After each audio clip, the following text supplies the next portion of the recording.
What's up guys? My name is Mal and I'm a 28-year-old entrepreneur, and today we're breaking down the 7 streams of income that I have right now. As someone in the digital space, I think there's a lot of valid confusion around how people are even making money with online businesses in the coaching space, the course space, even influencer work. So as someone that kind of dabbles in all of that, I'm gonna break down for you exactly what that looks like. To get right into it, the 7 streams that we're going to be breaking down today are coaching, courses, influencer / content creation and brand partnerships, speaking gigs, affiliate, real estate income, and the stock market dividends. So this is actually a really interesting exercise for me when I sat down to really break down those income streams for this video. One, because I've been an entrepreneur for almost 7 years now with my partner, and pretty much all of the income streams I'm gonna talk to you guys about today, I developed in the last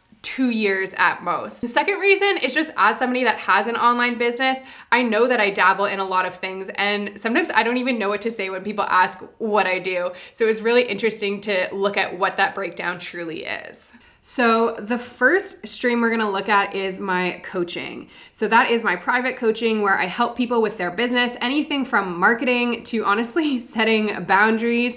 A lot of people come to me when they feel like they're burning out in their business. So we really take a look at everything from their personal finances to their marketing and product strategy. And one thing I wanna make clear before I dive into this is we always say income streams, but I want you to consider these as revenue streams. So even though I have a pretty low expense business overall, these are my revenue streams. So because I am an incorporated business, a lot of these are coming in as revenue, and I don't count it as what I'm paying myself. So the coaching is about 35% of my business revenue. And that's gonna range from anywhere from, let's say, a $500 one-off consult to $14,000 packages. For me, my goal this year was really to reduce that percentage. And actually in doing this, I was kind of pleasantly surprised at that percentage. I thought it was gonna be higher than that. And the reason for this isn't because I don't like coaching. I actually really love coaching. Coaching is at the end of the day a service. So somebody is paying me money for my time, and that's something that's not sustainable unless you want to be a full-time service provider forever. So I've really been focusing on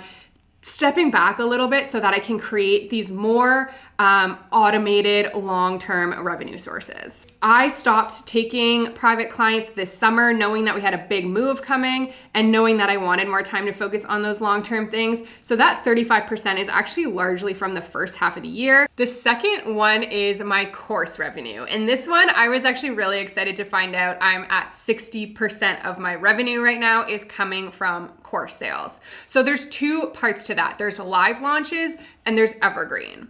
So with live launches, that's about 3/4 of that 60% right now. I open up a program, I do a big launch, a big push for it, and that's where most of that revenue is coming from. The other one is evergreen, and evergreen essentially means always green, always on, and it's when you have a course that's always available for purchase. So this year, I actually decided to do a little bit of a strategic gamble and put a lot of money into playing with Facebook ads. The sales I'd made to date with my courses last year was all through organic efforts. So this year we wanted to introduce paid advertising, which definitely costs more, but we're aiming to get that colder traffic or convert that already warm traffic. So when I say live launches is about 75% of that, that is when I'm opening the program for those 5 days and closing it. But some people are also signing up on a payment plan. So it means they're either spreading out their payments over 3 months or even 7 months for some. So the other 25% of my course sales is a combination of those recurring payment plan payments and the evergreen sales, which means somebody finding one of my courses and signing up for them when I'm not in a launch mode. On average, I would say right now I have a minimum of $2,500 a month coming in as that either payment plan option or the evergreen sale. So that's really nice because that's what I'm trying to develop is a more consistent base when it comes to the course side. One thing I really want to point out with courses and really any online business is when you go from an income as a service provider to really building a true sustainable business, you're going to have more ups and downs. So my courses, I'm not trying to have you know, that flat 10K months that people are talking about. I might have a 2K month and then a 70K month. So keep that in mind if you're looking to build something in your business. That consistent revenue is great, but you're also gonna have those peaks and valleys the same way that an apparel business like Lululemon might.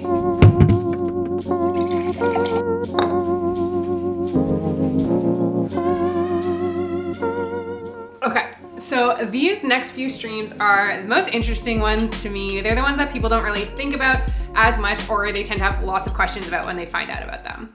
The first one is what I cringily call influencer work. So the biggest thing for me when it comes to working with brands is I mostly do inbound. So that means I'm not out pitching myself a lot to brands, which is why this is only my third largest revenue stream right now. I did raise my rates a lot this year for a couple of reasons. One being because I have like the rest of my business, I can make more money doing other things. So for me to stop what I'm doing and do content for a brand, it needs to be worth its while. The other big reason being that a lot of stuff has moved to video content lately. So before it would be, you know, coming up with an interesting photo to take for a brand, whereas now a lot of them want reels, they want transitions, they want the really fun stuff, which is great, but it also takes more time. My next two income streams are speaking opportunities and affiliate income. So when it comes to speaking opportunities, this was also a really growing income stream for me.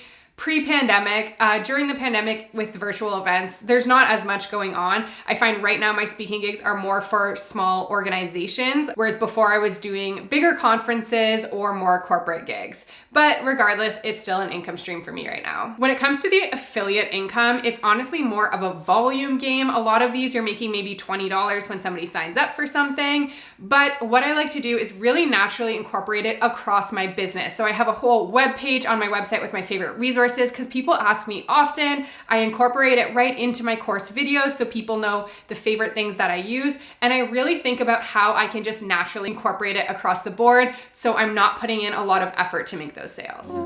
The last two income streams I'm going to talk to you about are separate from my corporation. So everything we just talked about is my business revenue, and these are two entirely separate income streams. The first one being real estate, which honestly is a long-term play for us to have that asset because Josh and I combined are making a whopping $200 a month off of our rental property. That's primarily going towards just keeping it in a joint account for any maintenance we need. We already had to call a plumber this year, so that money's really just covering that kind of stuff.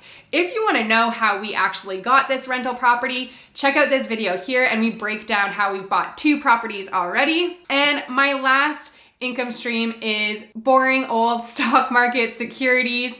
I do get dividends from what I have invested. This year's probably going to be about $1,000. That's money I don't really see. It just comes in and gets reinvested on its own. Goodbye.